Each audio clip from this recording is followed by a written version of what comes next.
Alrighty, Malcolm Jenkins, Super Bowl champ with the Eagles now. Yep. How does it feel? Feels good. I mean, this year so much went on, with our team that this was really a special year. The guys we have in the locker room, the injuries we had, just the city not having a championship, ever. So being able to kind of just fight through all of that, continue to believe, continue to, fight for each other, but to have fun the way we did, to me was really what made this year special. And I was just, happy to be a part of it. Yeah, and it really seemed just like a storybook. Like Yeah. it was the best story Right. in the NFL. The entire world was rooting for you guys, unless you were a Patriots fan. Right, yeah. So it was all the dominoes really just kind of fell into place, and it was just good to see you guys win that. Yeah, I mean, a lot of things fell in place for us Yeah. to do it, and I think that's, as we went, it gave us more and more confidence. We believed in ourselves. Even our matchups in the playoffs, we felt like were in our favor, and for us to have a backup quarterback. I'm a Falcons fan. Hey, I mean, Whoa, in your face. This is no shot against anybody, but we liked our matchups, Yeah. and they worked out for us. And being able to be at home, we got a backup quarterback who's really not a backup, but we needed everything to be in our favor, and it was. And man, I was just proud to be out there. But that is the thing. Obviously, as a Falcons fan, I'm almost scarred by the Super Bowl. But when I was watching, you cannot think that it is over when you're playing Tom Brady. Oh, no. You really can't. I learned that lesson the hard way. Yeah. But in what moment did you say, okay, this is it, we're winning? Was it really not until the clock was at 0? Yeah, well, we believed we were going to win Yeah. the whole game, but it was, you got to go out and do it. And so that guard didn't come down until that ball hit the ground at the end, because you already understand what kind of game it is. You know who he is as a player and what he can do. And I've played Tom plenty of times, and if you leave time on the clock, it gets dicey at the end of the game. And even then, after the clock's done, I'm still not sure. Yeah. You watch the tape, it's like the ball hit the ground, and then like everybody kind of paused for a second, like, hold on, let me check at the clock. No time. Okay, yeah, I guess we won. Yeah, But, it really feels like that. It was fun, man. But it was great to see you trash talk Tom Brady. I know it was all in good fun, but you Yeah. never see players really do that with Tom Brady. Yeah, I mean, he went to Michigan, I went to Ohio State, so and I got a lot of respect for him. So for me, it's that was one of those things where we weren't going to let the facade and mystique of the New England Patriots, get us out of our games. We talked trash all year. And that was going to change because we were playing, who I think is arguably the greatest quarterback to ever play this game. That doesn't mean we're out there, afraid of him. Yeah, for sure. And so, okay, the parade obviously was a big insane. shenanigan. It was great. What was the best part of the parade that we don't know about? And you can't use you almost dropping the trophy. No, that was not the best part of the I'm trying to erase that memory. If that trophy would have just went tumbling down the rocky steps, that would have been bad. My favorite part of the parade was, we're on the bus and we're driving as fans everywhere, and we look over and Jason Kelsey is not like, there were some guys, we were running like on the streets behind the barriers, but he's in the crowd, like crowd surfing, like it's a, like he's literally he was the star of the parade. He's laying in the crowd, and they're passing him along the parade route. Randomly, you're like, okay, that was by far my favorite memory. When you knew, like, we are feeling this just like the city is, and it was a unique connection right there. Yeah. Is there a moment in the game that always sticks out to you? I mean, there was a lot of them, to be honest. Defensively, I remember we had some stops early, but then got to the point where they were rolling, and the biggest thing, we're like, look, we know our offense is going to do our thing. We just need to get one stop. We don't care when it is, just get one stop. And after every drive, they were coming back, they scored, we come back like, it doesn't matter, just get one. And then to get that one at the end, Brandon Graham gets the sack fumble. We're like, see, and it was one of those things where, like, nobody ever flinched, nobody ever doubted, which is what people do when they play the Patriots. They start second-guessing Fear themselves. the wolf a little bit, right. yeah. Especially when they took the lead late in the game. For us, we just say, okay, we know our offense is doing their thing, they're going to score. We just need one stop. And, this whole year has been kind of like that, where guys have just believed, and through that belief, somehow we just make it work. Yeah. Now, how much of football is like getting over your opponent? Because I don't think people are able to always do that with the Patriots. Yeah, I mean, the entire game is about situations, and that's what makes, to me, that's what makes the Patriots such a great team. Is they're always prepared, and when the situations come, they know what to do. They're not worried about who their opponent is, and I think that's one of the things that we've taken on as a team is just being aware of the situation and figuring out how to win in those situations. And so we didn't care who we were going to play. We're going to find a way to win that game. And sometimes that might mean certain guys stepping up. Whoever's got the best matchup needs to win. Some guys might have tough matchups that we need to, step up. But we're going to find a way to get it done. Now, one moment in that game that obviously had Twitter going crazy, of course, was your hit on Brandon. Obviously completely legal, just a brutal hit. At what point do you kind of say, okay, this may have been really hard? Like, when in your head do you kind of think about the hit that's coming? Is it not till after? Yeah. I mean, I'm running and I'm like, okay, he doesn't see me.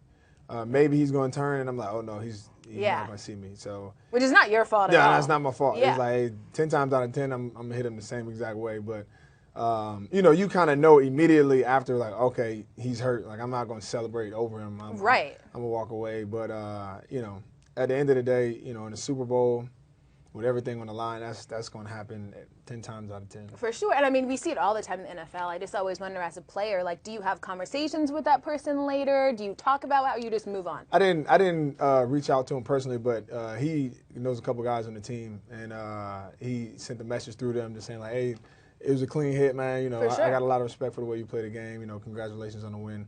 And he was in New Orleans. I played against him a couple times. Got a lot of respect for him as a player. So I'm glad there wasn't no ill feelings. No bad blood. Yeah, no beef. No beef here. But no, honestly, and I think that most people believe this, the most amazing part of this year for you guys, at least for me, has been the social activism and just how this team has come together and you've been able to use your voice. And I feel like for you, and correct me if I'm wrong, it almost seems like this year was kind of an evolution in a way. You were really able to use, your platform and speak about things that mattered. Where did that come from for you? For me, I've been able to see the difference that people have made in my life, like whether it be coaches, playing under Jim Tressel, playing under my high school coach, being able to be mentored by other people, and what just somebody looking out for you or speaking up for you, what that means. And so for me, I've always been pushed in positions of leadership. I've been a captain on every team I've ever played on. I'm the oldest of 3 boys. So that role of always looking out for those behind me is just kind of instilled in me. And so once I kind of started to recognize how much leverage we have as athletes to use our platform to draw attention to whatever it is we want, I kind of felt responsible to do that and to do it in a meaningful way, not just, tweeting or whatever, using my social media or just talking about it, but actually showing up, being available, walking into some rooms that might be a little uncomfortable for me, but because I have so much leverage, we get access to talk to politicians, to talk to the police department, to talk to community leaders. So with that access comes responsibility. And that is one thing you do. You're always out in the community. I saw you did the ride with the police. But when it came to the protesting, when did you say, you know what, I'm going to do something on the field? When did you know that was the next step for you? Well, the first time it happened, obviously, in 2016, Colin sat down, to which he changed his posture to taking a knee. That was all in the preseason. And I remember going into the preseason number 4, the last week of the preseason, we had a conversation in a team meeting just about, what guys thought about it. And there was a rookie named Mike Tavares who was vocally said he was going to take a knee. And I realized, like, that for him, an undrafted rookie who's, trying to make the team, that's a dangerous position to put yourself in. And I realized that there was a huge need for guys to do something coordinated and to be together, because it's easy for people to get isolated. And we saw what they did to Colin Kaepernick, how immediately they isolated him, changed his narrative. And so we started to get guys around the league on a group chat. We had about 60 guys just talking about, okay, how do we do something together so that not one guy is getting, cherry picked out of the group? How do we keep the same messaging? How do we stay on topic? And that kind of went over the next couple of weeks. But I knew, at that time we stood up in the meeting that, okay, this isn't just Colin and, San Fran or a couple other guys. Like, this is this is happening in every locker room, and we got to figure out a way to organize that in order to be most effective. And kind of in that group chat, what were some of the things you guys discussed as far as, this is what my locker room is saying and this is what I think about it, maybe we should approach it like this or shouldn't approach it like that? What were those discussions? Yeah, I mean, there's a lot of different opinions. You know, some most guys wanted to take whatever we had discussed kind of as leaders back to their locker room and discuss it as a locker room. But there were discussions that, you know, should we all take a knee? Some guys that weren't comfortable with taking a knee. It's like, so is there another way to go about it? Was it raising a fist? Was it not doing anything at all? There's a lot of things being thrown out and weighed, and at the end of the day, a lot of guys were like, hey, well, I got to take this back to my locker room. And I think everybody was having these player-only conversations, which is good because, you know, guys are engaging. But at the end of the day, you still had, you know, everybody's messaging was pretty much the same, but you had pockets of different things. So some guys taking a knee, some raising a fist, some locking arms, some, you know, choosing not to do anything. But that was 2016. It was like a shock to everybody. Yeah, you know, it was still very new. Yeah, and I think what you saw in 2017 was guys start to figure out how to take it to the next step while also trying to use their voice and you know, stay in solidarity. How frustrating was it for the narrative to keep changing and keep going away from what you guys were trying to get across? Yeah, I think, you know, to be honest, I think a lot of that is our fault. You know, I think as players, we spent too much energy talking about things that really didn't matter. You know, so people started to talk about athletes. You know, just shut up and play your sport, or why are you talking about this? Why is kneeling or doing anything during the anthem right or wrong? When that's not what we're trying to talk about. We're trying to talk about police brutality, criminal justice, you know, disenfranchised communities. That's what we want to talk about, but we wasted our own time trying to defend our right to even speak up. And so we're talking about athletes, you know, and their right to speak, when that's something that you don't need to argue about. We're all taxpaying citizens, and we have that right to, one, to vote, and then hold whoever we vote accountable. And just like anybody else, we're entitled to that opinion. So arguing that was wasting time, and oftentimes that allowed the narrative to go. We tried to steer back as much as we could, but you know, I think we did waste some time there. I didn't really think about it in that way, that even though you were talking about things that surrounded the issue, you weren't necessarily talking about the issues that you were protesting. Right. Because it did kind of spiral in a way. You know, everybody's like, you know, they're kneeling. Should they be able to do that? Are they disrespecting the anthem? But we weren't saying, okay, they're doing it because brutality, and this is why, and this is the case. But I guess in a way was kind of what happened. Yeah.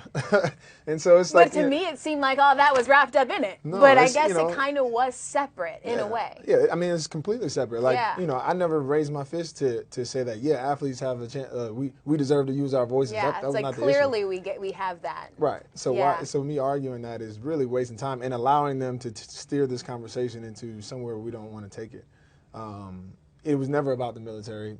Colin Kaepernick sat originally, and because he talked to a member of the military, right, he changed his posture to taking a knee after being suggested to him. So it was never about the military. So for us to even debate on it, like, the media can do whatever they want. They can debate that. But as players, there's no need for us to defend things like that. And so, you know, oftentimes I just try to stick to the script and just talk about the issues, bring those up. Anybody who wants to talk about that, great. But I'm not going to debate with you whether my posture or decision to demonstrate is right or wrong, because it's irrelevant if we don't want to talk about the reasoning behind it. And there was a point where you saw these different groups where some people thought what you were doing was right or wrong, what Colin was doing was right or wrong. But I think that right now we always try to put people into boxes. One person's right, one person is wrong, but really everybody can be right in a way. For example, a football player isn't kneeling. Does that mean he doesn't want equality? Right. You know, that's not what that means, but we like to say this person is doing it the way it should be done, and this person is doing it the way it should not be done. Yeah. And I think that kind of pits everybody against one another. Yeah, and we tried as much as we could to dispel any of those notions that just because I'm raising a fist doesn't mean that I feel like what Colin is doing is wrong. And I didn't like people trying to use us in that manner to discredit somebody else, when in all actuality, Colin Kaepernick, you know, if he didn't do what he did, wouldn't have started this, you know, entire movement. I feel like everybody has their role in it. Obviously, Callum was the catalyst of it all. You had other guys that, because of that, like even myself, got more active and started to realize the influence we had, and went about it, in a different manner. But we're all trying to do the same thing. And when you listen to us talk, we're all talking about marginalized communities. We're talking about people of color, police brutality, our criminal justice system, and mass incarceration. Like all of these things are encompassed in what we're talking about. And so our paths to get there doesn't matter. It doesn't make you right or wrong. We're all trying to accomplish the same thing. What do you think was maybe, besides the things you guys could have done better as you feel, what was the biggest misconception about the protests? Well, I think the biggest thing is that people thought that the protests were all we were doing.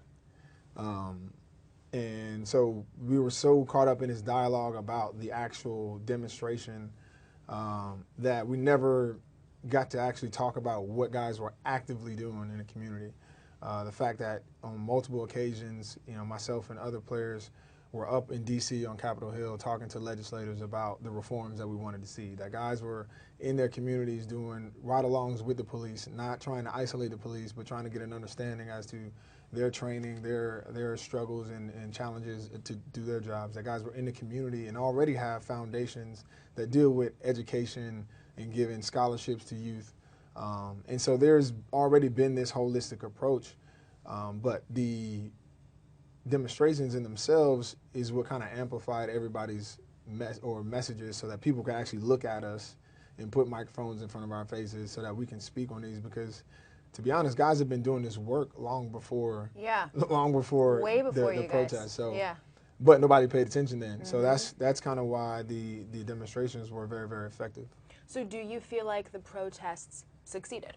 I think so. I mean, if you were to ask me, before I raised my fist, like, hey, if you raise your fist, you be able to, one, organize, over 60 former and current NFL players to be a part of a group that is collectively trying to push for legislative changes, push for educational advancement, economical advancement, police accountability. Like that in itself, I would have stopped. But then you add on, the league pushing this initiative, to highlight those issues, similar to what they've done for breast cancer awareness and Salute to Service. So having that platform, as well as committing to $89 million over 7 years, I feel like you can, I feel like that is a successful demonstration. Obviously, still a lot of things to do, but for that to be our base and our foundation, I think that's nothing like that has been done before from athletes especially. So I was definitely proud to be a part of that. I was proud of my peers and everybody who took a part of that. Now, one thing that is, I think, incredibly apparent about you is you know what you want, you know what you believe, and you have a very, strong conviction in yourself and those things that you believe. So when that happened and there was some backlash, how did that make you feel? Well, I think, at any point in time, when things get done, there's always going to be an initial reaction, whether good or bad.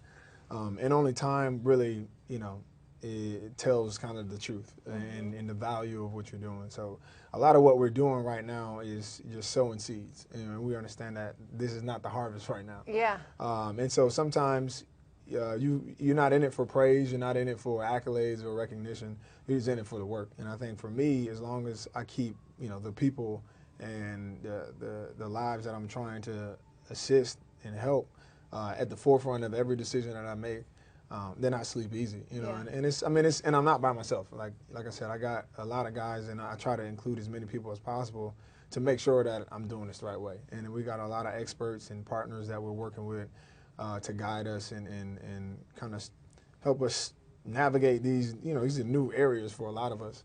But the more and more we learn, the more we see a significant space for us to have impact. More so than a lot of the people who do this on a daily basis, just because of the doors that are open for us. What is it like for you to go out into the communities and see maybe, like these little boys and girls seeing you, and they're probably like, Malcolm Jenkins is right here. I mean, what is that like for you, and has there ever been a moment that you really realized this representation is so important? I mean, I see it all the time. I have my own foundation, and I'm in the community a lot, but for me, when I see the influence of like athletes, it's not even me. Like I'll go to my little cousin for like 2 years had his hair just like Odell Beckham. And I see how he's looking up, not even necessarily to me, but like to all of these like different athletes. And that's kind of the reminder to me that like everything that you do is sending a message and an example. And that includes what you don't do. And so a lot of the times when things are happening around the world, around the country, in your neighborhood, your community, and you don't act, that example is also being replicated. And so you'll see another generation of kids that accept the status quo, that don't push back, that don't necessarily know their worth, that don't put themselves out there. And so I think it's our responsibility as well to kind of break that trend and make sure that we are setting a good example of how to, fight for what is right, to not accept anything less. And it's one of those things that we're not perfect, but we're trying to do it as best we can. Yeah, because not only will kids do the things you do, they'll also care about the things that you care about. So if they see you caring about the right things, they're going to adopt those sentiments as well. And that's kind of one of the reasons why the whole shut up and dribble thing really bothered me, because why do we want our kids to look up to somebody just because they can score a touchdown or like get the ball in the basket? Why wouldn't you want them to look up to the person who also knows themselves and cares about things that really matter? So it's kind of a twofold thing, because adults like to always say you shouldn't be like this person just because they play a sport, but then say that they should only play the sport. And it just kind of doesn't make sense. I know that's not something you want to steer on. I'm about to say, that goes to the point. It doesn't even make sense. Like when you even say it out loud, it doesn't make sense. So like, why am I arguing this? I laughed at it, to be honest, when you said it, because one, her words have no power over LeBron's life or anybody else's life. So, but what it does do, where the power in her words is that it gets all of us to get up in arms, and we like literally we all got mad. The conversation started talking about athletes' rights, and it's like we have those rights. Nobody's taking them. It's not anything to even argue about. So I try not to waste time on that. And you don't want to debate the rights and like lend credence to the fact that it's even a discussion. That it's even debatable. It's not debatable. No. You know what? I'm changing my outlook on this now.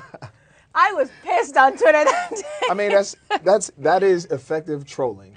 That is what trolls on the internet do. They put out stuff out there to get everybody upset and argue, and then you go click on the profile and it's not even a real person. Yeah. It's like the egg. Yeah, it's just like the egg. But okay, did you always have this clarity on that, or did you through time say, I'm wasting my time caring about these types of things? When did that moment of clarity come for you? To me, it was in 2016. Because there have been tons of, you watch these videos of black people being killed by officers, just unarmed, and like, I get mad, vent on Twitter a little bit, hashtag a new name, and just continuously doing that. And after Alton Sterling, Philando Castile, was just like, I'm tired of doing that. Because it's not affecting anything. Next week there'll be another name that I'll be hashtagging, another T-shirt. It's like, how do I engage in being part of the solution and not waste my effort on anything in between that? And that kind of just started a journey for me to just stay focused on the outcomes. And luckily for me, I'm in a profession where, and that's why I think athletes, this is why we'll talk about athletes, I think we have a significant voice in this realm, because everything that we do on a daily basis in our sport teaches us to stay focused, teaches us to block out distractions, to have to deal with media every single day, to have to work with other people, all toward one common goal. And that's all we focus on, is the win. No matter what's going on, we focus on the win. And so that's kind of the same approach I've taken to this, is that, okay, I need to be able to work with people on every side of these issues and be able to always be goal-oriented and always be solution-minded. And everything outside of this, the people that want me to turn this way and argue with them, is just a distraction. And it just kind of off you saying that, in some ways social activism became a trend, more so than it did something that people cared about. To an extent. I think at this point in time, like I said, time always reveals truth. And I think what you saw is that it did become trendy until there was like, okay, so what's your next step? Like, what's your action item? And then quickly that died back down. And most of it was reactions to what our president was saying So all of a sudden you had a ton of players in the league now taking a knee, and then that disappeared within a week or so. So I think, yeah, it is cool to be an activist now, or to get active until you have to actually do something, and you realize that it's a sacrifice, not only your time but of like your heart. Like you got to be into it and really, be selfless, because it's a risk. Anytime you're trying to put out or make some kind of change, there's always going to be resistance. There's always going to be backlash, and you got to be prepared to take that on. If this is what you're serious about. Yeah, and that is one thing I always think about, even with Colin Kaepernick. It's like his decision to do that led to what could quite possibly be the end of his football career. Mm-hmm. And that is a very heavy thing to carry. And I hope that when people kind of look back on this, they realize, I guess, in a sense, what Colin sacrificed to be able to do what he believed in. Yeah. And I don't know if everybody really thinks about that when they think about the movement. I mean, I think they do. I think people recognize the significance of what Colin's done, or what he started, and because it created, a movement that then, even though, like I said, I think it might have cost him his career, because I think there are teams that just flat out didn't sign him because of his political stance, but he started something that moved the bar, and so then you have other guys, myself, who's still in the league, and a bunch of other players who now need to continue to push the bar until they kick us out, and then the next generation moves it further and further. That's what a movement is. That it's not about one person. It's about really just a catalyst, which I think Colin Kaepernick was, but it's about the collective now getting active and getting mobile in order to really, make something happen. Who has inspired you? Growing up, who are the people that you look to? My father was the first example that I had of really being selfless, and I got to witness him kind of be. I had both my parents are in the home. Parents been married for 30 years now, and I got to see him be a father figure to other kids in the neighborhood who didn't have dads. He would be the one out there showing us how to play football. He was signing kids up, for Pop Warner, taking all of us to and from practice, and literally out of a 2-block radius, 2 of those kids made it to the NFL outside of me. So you had three kids that he poured into that were able to kind of make it just through athletics, but a lot of them are doing other things as well. And so that was the first time I got to see that example. Then I had a high school coach who poured into me, got to college and played under Jim Tressel for 4 years, and he taught me probably 90% of what he taught me is off the field. Giving back to the community service, integrity, like all of these things, having even just like self-reflection. He used to make us meditate like for 15 minutes in training camp every day. Really? Do you still meditate? A little bit. Sometimes. Yeah, sometimes, yeah. When I can get to it. I write. That's Nice. That's how I get my thoughts out. I write. But he just had us. He used to call it quiet time. Just we come in 15 minutes, you reflect on something, you share with the group. But it just got you thinking. The game is just a game. Like life is so much bigger than what we do. And I think, for me, that was a huge influence on my life. So, I don't know. When I have those examples, like it's like I'm not the way I am on accident. Yeah, like I just think you were in such a place of peace. I'm like, I want to be this way. It's it's not like that. I wouldn't say peace. Peace is not the. But you just seem very sure of your convictions, and yeah. I don't think that most people are that way. They probably believe it a lot, but you believe it fully. Well, I think the more I learned about it, the more, because I didn't know what I was doing when I started, and I told myself that, like, look, I don't know what I'm getting into, but I'm going to do something. Yeah. And I think the more and more I learned, the more it just validated that I'm in the right place. Like, doors are opening that I never knew would open, and I have a voice in all of these different areas. And so I don't know, even now, like, I understand the concept. I know what I'm doing, but like I'm still just kind of walking on faith. Like, all right, God, if you say walk in this door, I'll walk in and I'll talk what's on my heart, and hopefully it moves people. And to this point, I've been right where I need to be. I'm curious. You said that you write when you want to kind of get things off your chest. How often do you write? What are you writing? Are we talking poetry, prose, essay? What are we getting poetry, into? But I just I'll write like three, 4 paragraphs or something. Just when I got a lot going on in my mind and I just need to get it out, I just write it down how I'm feeling. Very nice. I had no idea that you do that. I did, though. I read your essay that I think it was Vice. Yeah. That was a very good essay. Yeah, Written very well. I appreciate it. I'm into it. I was like, this guy, you honestly, I don't know if this is something you would want to do, but you could 100% get into media, like do journalism. But I feel like you're like, kind of off the media at the moment. Yeah, right now. I feel like every athlete, like, while yes, they're you're in right. it, is like, but it's something that I in the off season I usually get around. I do some of the broadcast training and all of that. But my major was strategic communications in college, so it's something that I think naturally I can fit into. But I'm gonna enjoy the space that I'm in right now. Yeah. First. Yeah, you should chill for a little bit. By the way, Ohio State, I was at the Big Ten Network before I came here. Okay. Best campus. Yep. It's like, the it's biggest, not too. even close. It's not. I love Clemson. And I know you're going back as an honorary captain, right? Yep, you and Ryan Shazier. Yep. How is he? Have you talked to him? I haven't talked to him, but from everything I understand, that he's in good spirits. I know he's talking about wanting to still make a comeback and be better than he was before the injury. So all of our thoughts and prayers are with him. Can't wait to see him when we get back in Columbus. I don't even know the team anymore because I'm now 10, like who all's on it? Yeah, I'm like 10 years removed now. So, but it's gonna be fun to get around those guys. Okay, so I have to ask you. I meant to when I saw your get up. Have you actually seen Black Panther yet? Twice. How amazing is it? It's awesome. So it's funny stories. My daughter, I pick her up from school. Now I'm off season. I take her to and from school, and the teacher is like, "Hey, did you take L to see Black Panther?" I'm like, "Yeah." She's like, "Yes." Every black person sees she walking around giving the salute. Oh no! I'm like, "Hey, she's 4 too." I'm like, tell her to keep doing it. Hey, every time I see her. But no, that is amazing. It's an awesome movie, man. Yes. It's awesome. Okay, Killmonger. Mm-hmm. Villain, victim. How do you see him? That was the only problem I had with the movie is that because I honestly think that if I could vote for T'Challa or Killmonger for president, regardless of their like demeanor, just off of their philosophy, it would be Killmonger every time. Yeah. Because I think everything that he spoke of was truth.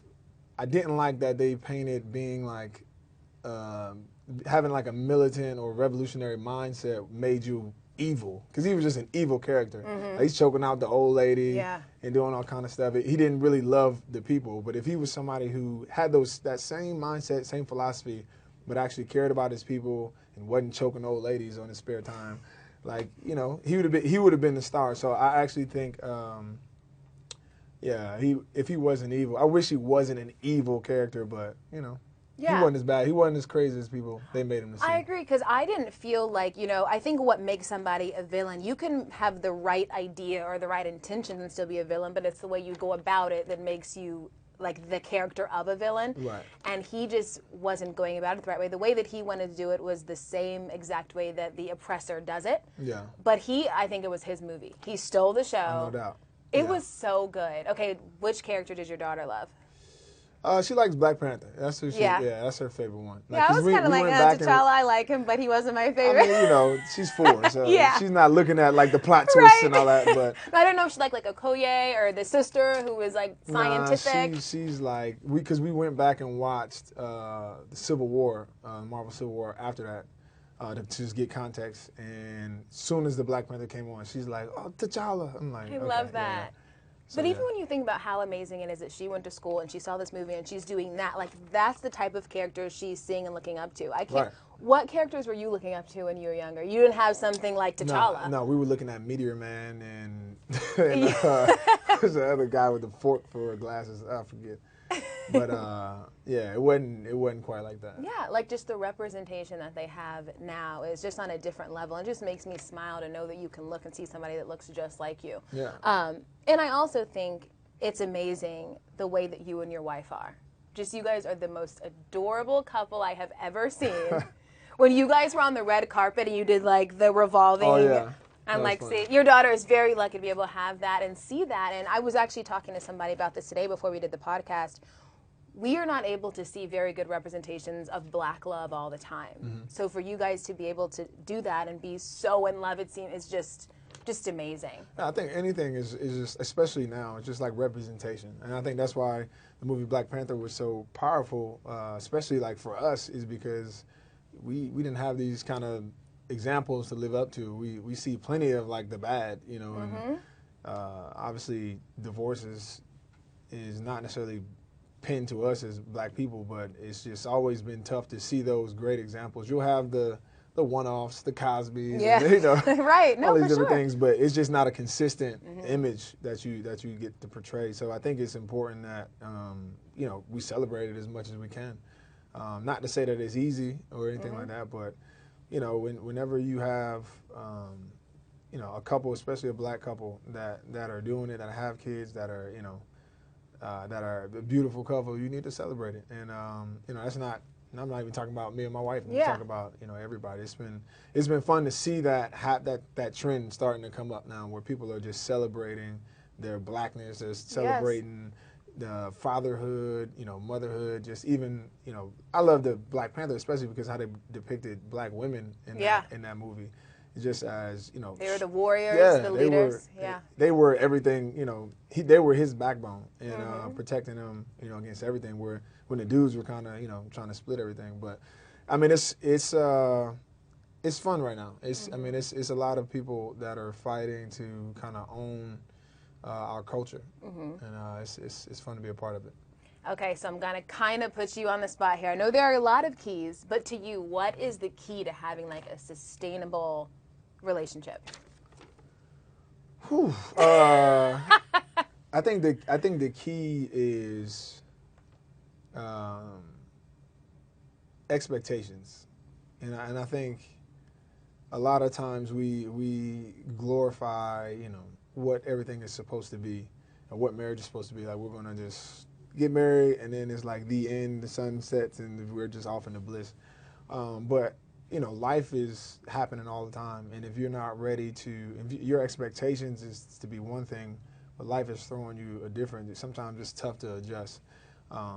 So if you're not flexible enough to communicate, to sacrifice, to stick with it even when it's not fun, then it's going to be hard because marriage is not easy, and it's one of the things. Like for me, I play ball all the time.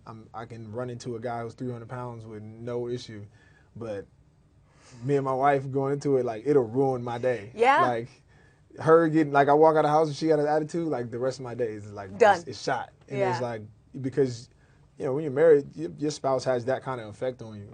So it's one of those things that it takes a lot of work, but it's also one of the most rewarding things you can do. So sweet. On that note, we're gonna go to Twitter questions before I get all sad. That's very beautiful. Alrighty, let's see what we've got. We actually have a lot. Okay. Alrighty. Sorry, my Twitter is like freezing these days. Alrighty. Okay. This actually works. I was just tweeting about this. How do you feel about the Lamar Jackson quarterback wide receiver situation? I think it's unfortunate. He's played quarterback at a crazy high level in college, and I've heard them try to compare, like, well, other players, like they'll take running backs and have them do wide receiver drills, but it's not the same as a quarterback. It really isn't. And Braxton Miller was a guy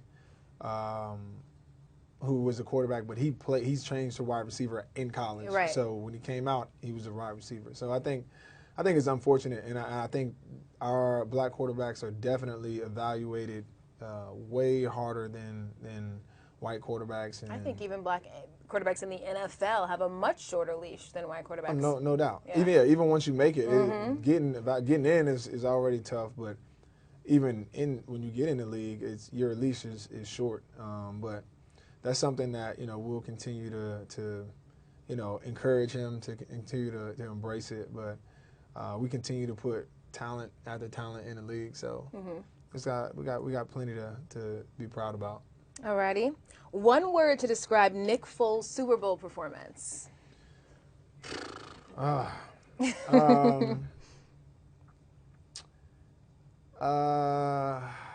there's so many things I want to say. I like one word. You can't even describe that in one word. I mean, it was epic. That's what I was saying. Epic? You go with epic? I like it. For what our team needed, like for the city, just to like end the Cinderella story, it was epic. What NFC East team is the most fun to beat? Come on, who is it? I'm trying to think. I would say probably, honestly, I enjoy being all of them the same. I'm going to be completely honest. But we played Dallas like on Thanksgiving, a couple of like primetime games. Those are always sweet. If I had to pick one, it would be Dallas. Dallas? Yeah. Okay. I can get behind that. Yeah. Oh, this one's good. Since Kobe said that winning an Oscar felt better than winning a championship, is there any award out there that you think would feel better than winning a Super Bowl? Not that I would know of yet. Like, to get an award for something, you most times have to be kind of working at it. So right now, the only trophy I'm looking about is that I want that Lombardi. But no, there's been a lot of awards though that I've been proud of. Being nominated for Walter Payton Man of the Year this past year was a huge honor, and I didn't even win it. I was just nominated for it, and that was big. The Byron White Award is similar to that, but the NFLPA does that the year before that I won. That was a huge honor. But right now, that Lombardi is that's up there. That's at the top right now. I actually have a question. This isn't what anybody asked, but I want to hear more about just your relationship with Chris Long and kind of also what he meant to the team this season. So I didn't actually know Chris before this year. I knew him kind of informally through some other guys. He was actually on that original kind of like conversation around the league in 2016 that we were talking about. And so I remember he was one of maybe like 3 white guys that actually engaged in that dialogue early on. And so when he got here, we had a few conversations, but we just kind of automatically clicked. And that stuff happened in Charleston. And I could tell him being from there, like it sparked something in him. But we didn't have any conversations about it really. He just comes up to me before the game and it's like, yeah, I wanna support you. And like it's time for people to step up. He's like, I don't want to take the narrative. I don't want to steal whatever's happening, but he's like, I just want to put my arm around you. Is that cool? And I'm like, yeah, do what you got to do. Great, and I think the image that it showed completely changed the narrative for at least a little while. To just show, because I think there was like this tension, not necessarily tension, but you can feel like white players, they ideologically agree with you, and they like, okay, yeah, like we need to change some things, and this, you're right, all of these things are wrong. But it's like, well, how do I support you if I don't necessarily want to take a knee or if I don't want to raise a fist? And it's like, you don't have to conform to who I am to support. It's just as simple as putting your arm around me and standing next to me. And I think what that did was open the door for an easier conversation, at least in our locker room and around the league, and hopefully for people watching it. For sure, and I think that in some ways it is unfortunate that for some people they want to see a white player get behind it before they decide to take it seriously. Right. But how important is it, for white players to do those things? I mean, it's huge. If you think about what we're trying to do, you're talking about changing entire systems in our country. Like, to do that, like a lot of that is done through voting or the masses moving. Right. We're a minority. We're only 13% of the population. Yeah. So even if every black person stood on the table and said we want to change this, it won't get done without like white people, without everybody getting involved.